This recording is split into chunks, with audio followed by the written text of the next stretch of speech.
بسم اللہ الرحمن الرحیم نحمدہ ونصلی علی رسولہ الکریم اما بعد۔ آج کی نشست کا عنوان ہے قرآن مجید اور مکڑی، یعنی آج ہم انشاءاللہ العزیز قرآن مجید میں معنوی معجزے کے حوالے سے گفتگو کریں گے۔ انشاءاللہ آخر تک سماعت فرمائیے گا، آپ کے یقین اور ایمان میں اضافہ ہوگا۔ قرآن مجید کی ایک سورت ہے جو قرآن مجید کے 20ویں سپارے میں واقع ہے۔ اس سورت کا نام ہے سورۃ العنکبوت۔ عنکبوت عربی زبان میں مکڑی کو کہتے ہیں۔ اس پر ہم آخر میں بات کریں گے کہ اللہ پاک نے اس پوری سورت کا نام مکڑی کے نام پر کیوں رکھا۔ اس سے پہلے اس سورت میں ایک آیت ہے جس کے حوالے سے آج ہم گفتگو کریں گے، جس میں معجزہ اللہ پاک نے ارشاد فرمایا ہے، مثل الذین اتخذوا من دون اللہ اولیاء کمثل العنکبوت اتخذت بیتا وان اوہن البیوت لبیت العنکبوت لو کانوا یعلمون۔ اس آیت کا ترجمہ ضرور سماعت فرمائیے گا تاکہ آپ کو سمجھنے میں آسانی ہو۔ اس آیت میں اللہ پاک نے ارشاد فرمایا، ان لوگوں کی مثال جو اللہ کو چھوڑ کر دوسروں کو اپنا حمایتی یا اپنا معبود بنا لیتے ہیں، ان کی مثال مکڑی کی طرح ہے۔ اتخذت بیتا، کہ وہ مکڑی اپنا گھر بناتی ہے، وَإِنَّ أَوْهَنَ الْبُيُوتِ لَبَيْتُ الْعَنْكَبُوتِ، اور گھروں میں سب سے کمزور گھر مکڑی کا ہے۔ لَوْ كَانُوا يَعْلَمُونَ، کاش کہ وہ جانتے۔ یہاں پر دو باتیں قابل غور ہیں۔ پہلی بات کہ یہاں پر جو لفظ استعمال ہوا ہے عنکبوت، یہ لفظ مذکر ہے یا مؤنث؟ ماہرین لغت کے مطابق یہ لفظ مذکر ہے۔ اب جب یہ لفظ مذکر ہے تو آگے اللہ پاک نے جو صیغہ استعمال فرمایا، اتخذت بیتا، کہ وہ اپنا گھر بناتی ہے، تو آگے اللہ پاک نے مؤنث کا صیغہ ذکر کیا ہے۔ عربی قواعد کے اعتبار سے یہاں پر جب لفظ مذکر ہے تو صیغہ بھی مذکر کا ہونا چاہیے تھا، اتخذ بیتا ہونا چاہیے تھا، لیکن اللہ پاک نے یہاں پر اتخذت بیتا مؤنث کا صیغہ ذکر کیا ہے۔ یہاں پر جو قرآن مجید میں شکوک اور شبہات پیدا کرنے والے لوگ ہیں، دین پر طعن کرنے والے لوگ ہیں، انہوں نے یہاں پر ایک سوال اٹھایا ہے۔ ہم اس کا جواب یہ دیتے ہیں کہ جدید علوم کے مطابق، یعنی آج کل جو سائنسی علوم ہے، جدید علوم ہے، انہوں نے یہ ثابت کیا ہے کہ جو عنکبوت مؤنث ہے، یعنی مکڑی میں جو مؤنث ہوتی ہے، اس کو اللہ پاک نے یہ خاصیت دی ہے کہ وہ اپنا گھر بنا سکتی ہے اور وہ اپنا گھر خود بناتی ہے۔ اور جو مذکر ہے عنکبوت میں، مکڑی میں جو مذکر ہے، اس کے اندر یہ خاصیت اور یہ صفت نہیں کہ وہ اپنا گھر بنائے۔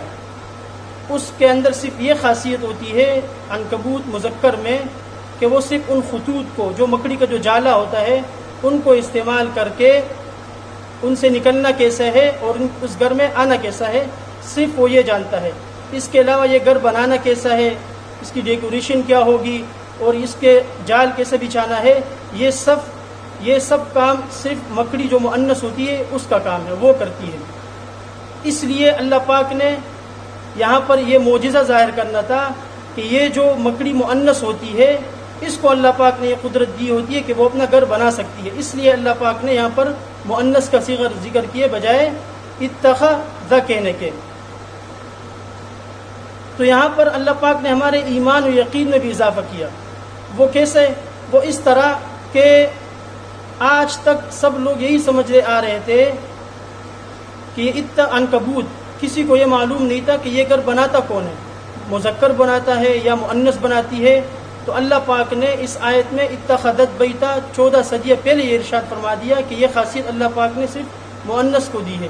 اور آج جدید علوم کے ماہرین نے اتنی تحقیق کرنے کے بعد اس نتیجے پر 14 صدیوں کے بعد پہنچے۔ تو سبحان اللہ کہنے والی بات ہے کہ ایسا بندہ جو نہ کبھی اسکول گیا، نہ کبھی کالج گیا، نہ اس نے کبھی بستہ اٹھایا، وہ یہ باتیں 14 صدیہ پہلے بیان کر رہا ہے۔ دوسری بات یہاں پر آگے اللہ پاک نے اس آیت میں ارشاد فرمایا، وَإِنَّ أَوْهَنَ الْبُيُوتِ لَبَيْتُ الْعَنْكَبُوتِ، کہ سب سے کمزور گھروں میں وہ مکڑی کا ہے۔ ظاہری اعتبار سے تو آج تک ہم یہی سمجھتے آ رہے ہیں کہ اس کا گھر ظاہری اعتبار سے کمزور ہے، یعنی لوگ گھر بناتے ہیں اس وجہ سے تاکہ گرمی سے محفوظ رہ سکے، شدت اور سردی کی شدت سے محفوظ رہ سکے، لیکن یہاں پر ایک نقطے والی بات ہے۔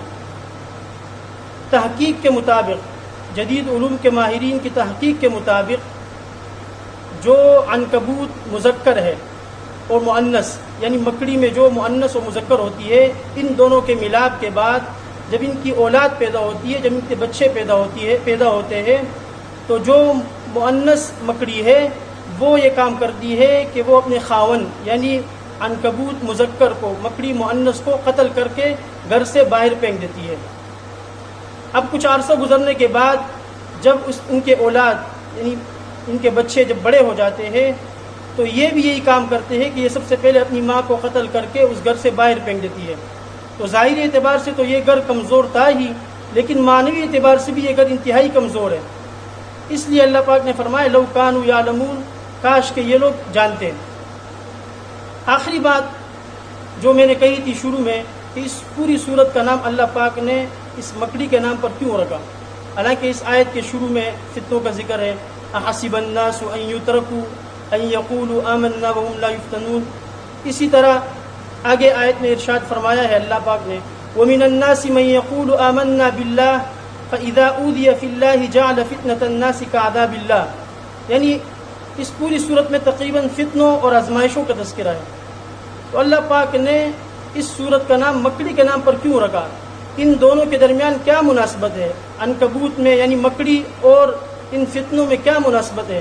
تو یہاں پر اللہ پاک نے ایک نقطے کی طرف اشارہ فرمایا۔ وہ نقطہ یہ ہے کہ جس طرح مکڑی کا جو جالا ہوتا ہے، شبکۃ العنکبوت، جو مکڑی کا جالا ہوتا ہے وہ ایک دوسرے کے اندر متداخل یعنی ایک دوسرے کے اندر داخل ہوتا ہے، اور کبھی ادھر پھیلا ہوتا ہے، کئی ادھر کو پھیلا ہوتا ہے، پتہ نہیں چلتا یہ خطوط کہاں پر جاتے ہیں اور کہاں ختم ہو رہے ہیں۔ تو اسی طرح جو فتنے ہوتے ہیں وہ بھی کئی قسم کے فتنے، ہر ایک فتنے کے اندر ایک اور فتنہ، پھر اس فتنے کے اندر ایک اور فتنہ، تو یہ فتنے بھی کئی سارے قسم کے ہیں۔